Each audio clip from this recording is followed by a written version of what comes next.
بلکتے بچے ماؤں کی گود میں رہ گئے اور ان کے باپ رخصت ہو گئے، مائیں تڑپتی رہ گئی، ہاتھوں سے بیٹے نکل گئے، بہنیں سسکتی رہ گئی، بھائی ہاتھوں سے نکل گئے، بچے بلکتے رہ گئے، باپ ہاتھوں سے نکل گیا اور ان کی لاشیں تک نہیں ملی۔ ان مجبوروں، ان بے بسوں، ان لاچاروں کے ساتھ کیا ہم عملی طور پہ کھڑے نہیں ہوں گے؟ یا صرف ہم ایک پوسٹ کر کے سمجھیں گے کہ اپنا حق ادا کر دیا، یا صرف اظہار تعصب کر کے، یا صرف ان کے لیے دعا کر کے ہم سمجھ لیں گے کہ کافی ہو گیا؟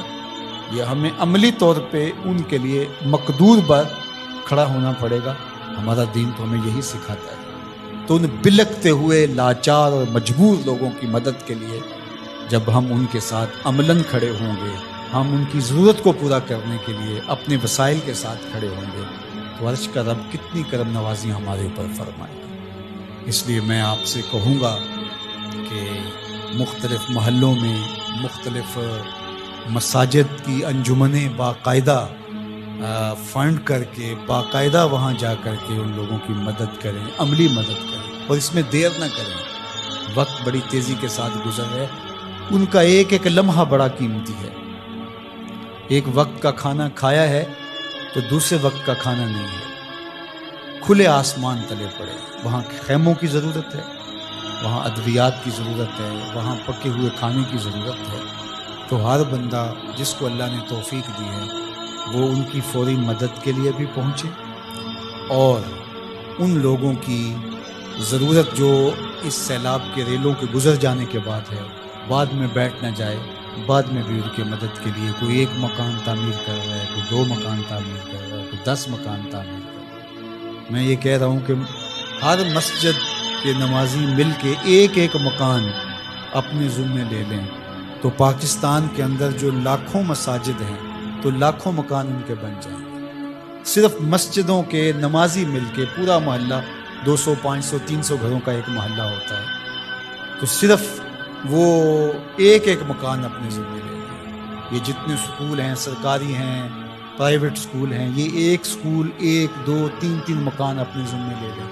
ہر فیکٹری اپنے ذمہ ایک ایک مکان لے لیں۔ یہ جتنے پیٹرول پمپ بنے ہوئے ہیں، یہ ایک ایک 2 2 4 4 جو ہے وہ مکان اپنے ذمہ لے لیں۔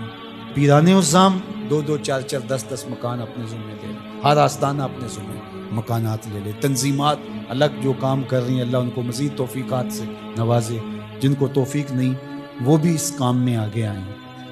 تو یہ کوئی اتنا بڑا کام نہیں، ہم کھڑے کر سکتے ہیں اپنے بھائیوں کو۔ انصار مدینہ کی مثال ہمارے سامنے موجود ہے۔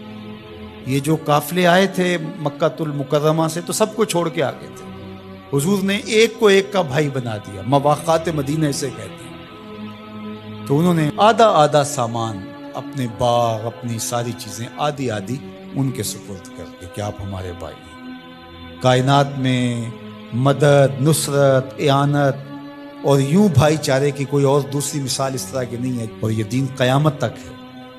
تو وہ سنت مسلسل ہونی چاہیے کہ ایک ایک فیملی اپنے ذمہ لے لے۔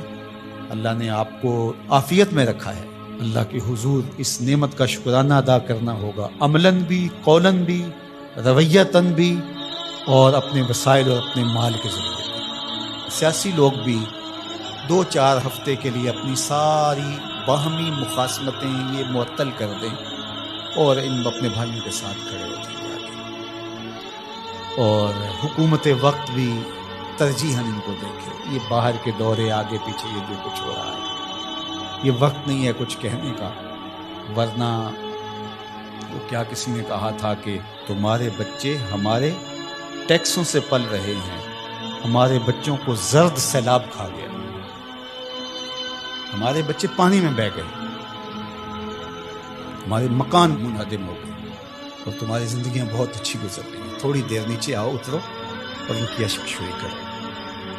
جو بیرونی ممالک سے امداد آئے گی، جو یہاں سے، اس کو منصفانہ طریقے کے ساتھ ان تک پہنچاؤ۔ ایسا نہ ہو کہ گندم کی بوریاں سڑ جائیں اور لوگ بھوک سے مر جائیں۔ انہوں نے قیامت کے دن گریبان پکڑنا ہے۔ وہ بچے جن کی لاشیں پھول گئی ہیں ان پانیوں کے اندر، وہ نیم برہنہ بچے، کیا وہ قیامت کے دن گریبان نہیں پکڑیں گے؟ کیا جواب دے سکیں گے ہم اللہ اس کے رسول؟ ادارۃ المصطفیٰ اپنی بساط کے مطابق اپنے ان بھائیوں کے ساتھ کھڑا ہے. آپ ہمارے ساتھ کھڑے ہو جائیں, مل کے ہم کام کرتے ہیں. جس تنظیم کے ساتھ بھی آپ کا اطمینان قلب ہے, اعتماد ہے, اس کے ساتھ کھڑے ہو جائیں.